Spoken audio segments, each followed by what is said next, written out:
process and procedure and strategy is that, in my excitement about getting this bill filed and having this amazing coalition coalesce around it and support this bill, I may not have completely tempered expectations that we may not get it passed in one legislature. It is extremely rare to pass a really comprehensive, game-changing systems bill in one legislature. Many of the bills that passed this session, people have been working on for a decade or more. So it's very, very common to take many years for a bill, especially a bill that's trying to tackle something as important as hunger to pass. So although I was frustrated at times about how things were moving in the session, I guess from my perspective, it wasn't completely unexpected, if that makes sense. And so I actually feel happy and victorious about the outcome of what happened with our bill, but I haven't had the opportunity to debrief with everyone. So I'm grateful for the opportunity tonight.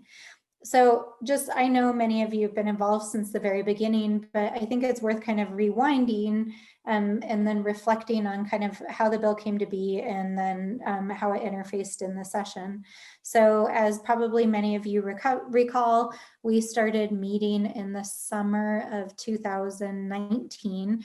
And I actually first reached out via Donna Lochner, who is a volunteer who works with me, to many of you all, because I had lunch with the speaker's chief of staff, and I know Sherry and a number of people had reached out to the speaker's office about the desire to do something in a comprehensive manner to work on hunger. And this coalition was also working with Representative Ferrari on putting together a coalition on hunger. And sort of all the pieces started to come together over the course of 2019. We did some great work in the 2020 session, especially around the budget and the school lunch bill that we worked on with New Mexico Appleseed and the governor. And of course, then our work folded into this really important response work that we started doing as the pandemic was unfolding in March and April of this timeframe last year. And in fact, I just myself took a little mini retreat the last couple of days to recover from the Democratic primary in the CD1 race. And since this is an interfaith group, I went and stayed at the Christ Monastery in the desert with some colleagues. And the monastery is not open right now, but some colleagues of mine were installing some science equipment to monitor the river.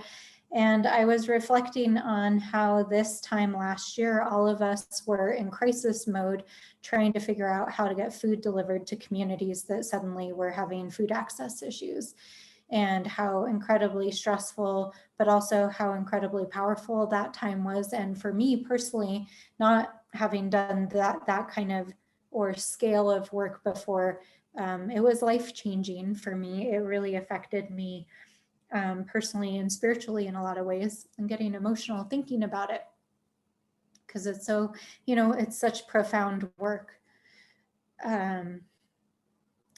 So, as the work of the pandemic response continued through the summer and our food system was beginning to sort itself out, thanks very much to many of the people on this call, I think all of us started to realize like the depths of how our food system is really broken.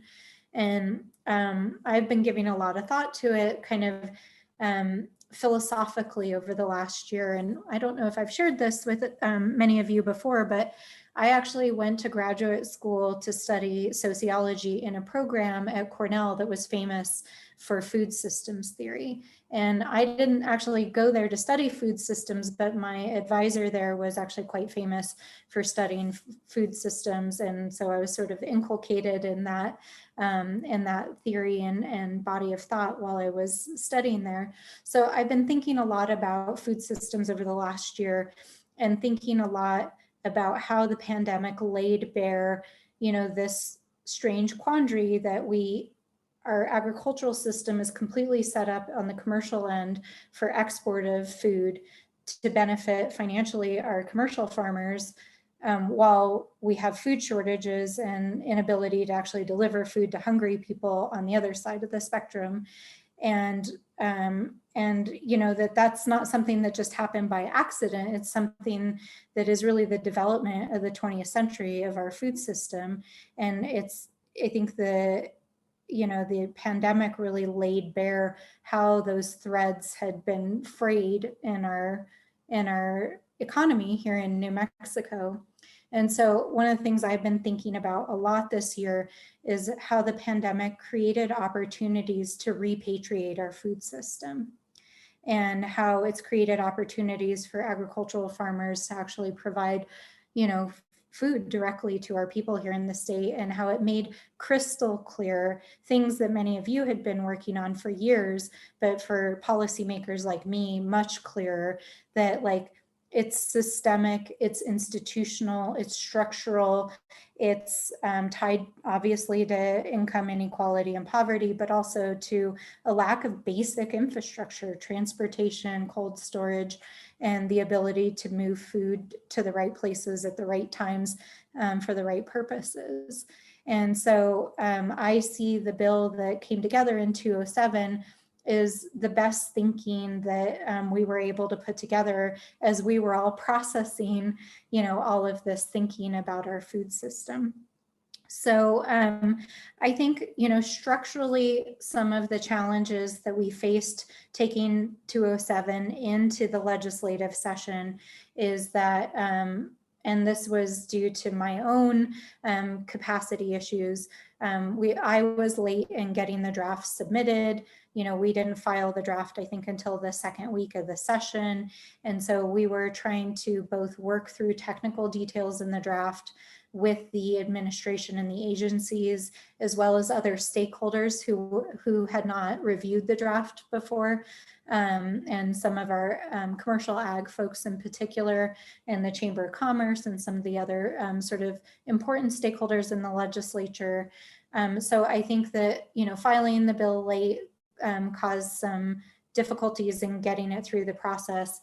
I think that had we been able to have the bill finalized and work through all the details with the administration and all of the stakeholders, you know, in November and December, and potentially even had it heard in an interim committee, that it would have been more socialized. And so we would have come into the session with people sort of more prepared to wrap their mind around the bill and to work out any final details on it.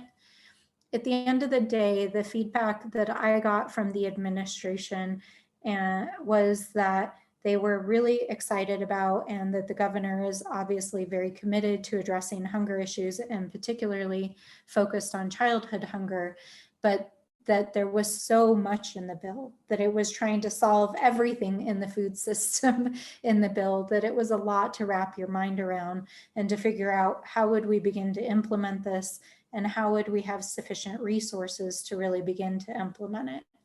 And in the drafting, we tried to address that by creating a series of reporting requirements. And I think because people hadn't had the opportunity to really digest the full scope of what we were trying to accomplish with these legal mechanisms, for example, you know, authorizing agencies to use their infrastructure, which wasn't just a reporting requirement, but an actual mandate now on these agencies, that it was just like under the time compression of the legislature during a pandemic, it was sort of too much to process in a couple of weeks and get through the process. I also think that you know, I don't know, but I do think that there was a political overlay in this session. The minority was particularly not in a mood to be bipartisan during this session. And it wasn't just this bill, we saw it across the board. In the final weeks of the session, we were told that minority leadership told majority leadership they wanted nothing in the session, and therefore we're not going to cooperate on anything. And so I know there were some bipartisan bills, and there were some bills that passed that were both Republican and Democrat. But I think that that political stance made it hard to advance things that normally would be very bipartisan activities. Now, why that was the case, I have no idea. I really don't. You know, there were moments where I was like, I asked myself, is it because I'm running for Congress? Is that at play here? Maybe it was. But then I saw that there was the same tactics being taken on other bills that I had nothing to do with. So I do think that there was a real breakdown of bipartisanship this session that also affected how some of the issues that we work on just didn't advance. And then the final thing that I'll talk about is the budget piece of it. So budgeting this session in particular was extremely difficult. I'm trying to think of the right word. Chaotic, difficult, incongruous in a way because of the pandemic and what happened to the economy and oil and gas prices. So I'll just kind of step back and describe kind of two parallel things so that I can put it all in context at the end. So during the normal budget process in the state legislature, during the interim period, so from the time the session adjourns until the next session, the Legislative Finance Committee, which is the bicameral bipartisan committee that does our budget, meets during the interim, and they hear the budgets of the agencies. And in September, the governor submits her budget to the legislature. They have a whole series of hearings on it. And then the Legislative Finance Committee puts together what they call the framework, the budget framework, that they pass during the interim. And then that budget framework is what comes into the House with House Bill 2. So by the time the budget framework arrives in January in the form of House Bill 2, a lot of macro decisions have already been made about the budget. And those macro decisions are things about like what the assumptions are about state revenues. A lot of the revenues are based on oil and gas prices and economic activity that's going to generate gross receipts tax and income tax. And also the budget framework that the LFC adopts during the interim also kind of sets the macro budget for the agencies and their sub-programs. So the reason why that's really important to understand is that by the time the budget gets to the legislature, many of the big decisions have already been made. So it's possible to influence things during the session kind of on the micro level in terms of like a little tweak here, a few extra 100K there, but it is really, really difficult during the session to actually get any significant amount of money added or moved within the budget framework because that LFC framework has already been adopted. So the thing that is important to understand about that is that during the interim, it's really important to get budget proposals in front of people who serve on LFC to work with the agencies to make sure that the governor's office is requesting that funding as it goes into the LFC framework, because that's where really the big decisions get made. So that's the normal process. Now the overlay of what happened this year, which was completely chaotic. So as you guys all recall, I'm sure, we started January of 2020 last year on the calendar year. We came into the session with the largest budget surplus ever in New Mexico's history. And that was because there had been this huge oil and gas boom in the Permian. And so a massive amount of money had come into the state's coffers, both in terms of money that was available for spending in the operational budget, as well as billions of dollars that went into our reserves. And so in the session last year, in the 2020 session, the legislature decided to plus up the agency's operational budgets around education, hunger initiatives, a bunch of different things, because we had surplus money to do that. And we also had all this cash sitting in our reserve accounts. So then the pandemic hit. And in addition to that, we had an OPEC oil crisis on oil and gas prices, and oil and gas went negative at one point. There was just a glut in the market.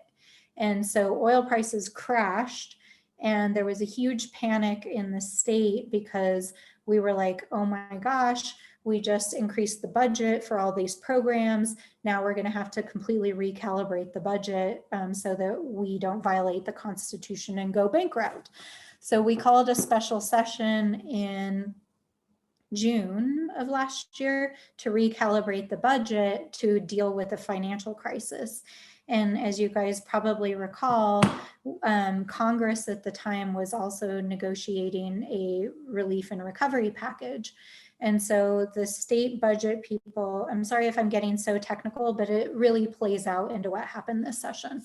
So the state budget people basically made some highly educated and what turned out to be excellent but cautious risks in the budget that we did in June, where we shaved the budgets down across all the operational budgets, and we ended up pulling money out of our reserve accounts to make sure we kept those agencies as whole as possible. And the budget staff made that calculated risk the Congress would ultimately come through and we wouldn't have to eviscerate the state agencies in order to keep the budget whole. And they were right. So thank God they were right. We did still cut the agencies back, but what's important to understand is that that cutback mostly was not into bone. It basically took them back to where they were before January when we plussed them up. So basically, we kind of ended up back where we started last year, which was not very good because most of our agencies had been cut a lot over the last decade, but they were kind of static as compared to the previous year. We then headed into the fall. Congress passed a recovery package or a relief package, and part of that relief package was to ultimately extend the availability of relief money. And so what we did was we held another special session in the fall wherein we reallocated some of that federal relief money. And that's how we were able to meet that $5 million request that the food banks had been working on for months. And we were able to reallocate some funding. So we headed into this January session under the premise that we were still going to have still be in somewhat of an economic recession with somewhat depressed oil prices and with the potential of a Biden administration relief package. But by the time we came into the January session, we brought in the framework that the LFC had been working on during the interim. And those assumptions that we were still going to be in an economic slump had been built into the framework because, as I was telling you guys, that framework gets set. So we get into session. Turns out oil prices go up again. All of a sudden we have a recovery in the oil markets, and all of a sudden we have a surplus in money all of a sudden at the beginning of the session. And so both the governor's office and the legislative leadership suddenly had to decide, what do we do with this budget surplus, which we know is highly unstable and we have no idea what's going to happen. And again, the staff recommended, we're going to probably have another big recovery package coming down the pike, which we did, right? And also another big relief package, which is likely to come maybe in the next 3 to 6 months. And so rather than plus up our agency operational budgets in areas that we think we're going to get federal money, they decided to shore up really top priorities of the governor, really top priorities of the legislature. And I know I'm getting like way in the weeds here, sorry. And focused on things that we knew there wouldn't be federal money for, if that makes sense, because we know there's going to be billions of dollars in federal money coming out. So, so there was still this like weird mishmash happening during this budget session where we're erring on the side of caution on the operational budgets of the agencies, but we have a surplus of cash that we want to spend now to stimulate the economy. So the decision was made by the legislative leadership and the governor to do a junior bill, which they thought they would never do again. But they decided to do that to basically provide a cash infusion into essentially stimulating the economy and funding priorities of the legislature and the governor. So that's why we did the junior bill. And they were able to plus up some of the operational budgets to get them back to where we were last January. So it wasn't like crazy stuff. It was like, how do we get back to like some of the major initiatives we were trying to do last year that got zeroed out? And also assuming like we're going to get another federal package that's going to include money for food, money for schools, money for state, local, and tribal governments.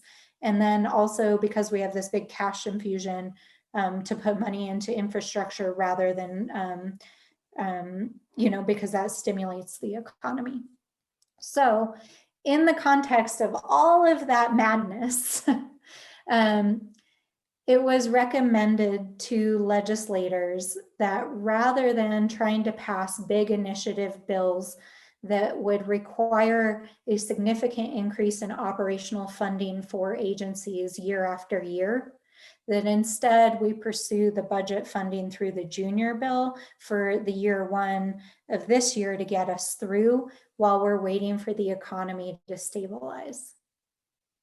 So I know I just gave you guys a lot of information, but hopefully that provides like the bigger context as to why so much of what we pursued was through the junior bill. It was really because we were operating against this much bigger instability in our economy and state revenues, and decisions that were made about how to address priorities now, but also not tie our agencies in such a way that it's unsustainable long-term. So in that massive context I just gave you, the food and hunger bill that we put forward, as the agencies were evaluating it and the governor was not she herself, but staff were evaluating it, basically their assessment was, this is really important work. We want to lead this work. You know, Dr. Scrace and I had a number of conversations. He was really excited about it. He was already thinking about staff he wanted to put in charge of it. He is like, this is really, something that we need to be championing and really laying the groundwork for. But let's figure out how we can actually get money put in the budget so that we can come to the table in good faith and do the work on our end, but not end up saddling the state with an unfunded mandate year after year before we've kind of done the initial groundwork. So the reason why we pursued junior bill funding was to provide the funding for HSD to pay staff and buy out their time and work with the Department of Agriculture to do this year one work so that we can refine the bill.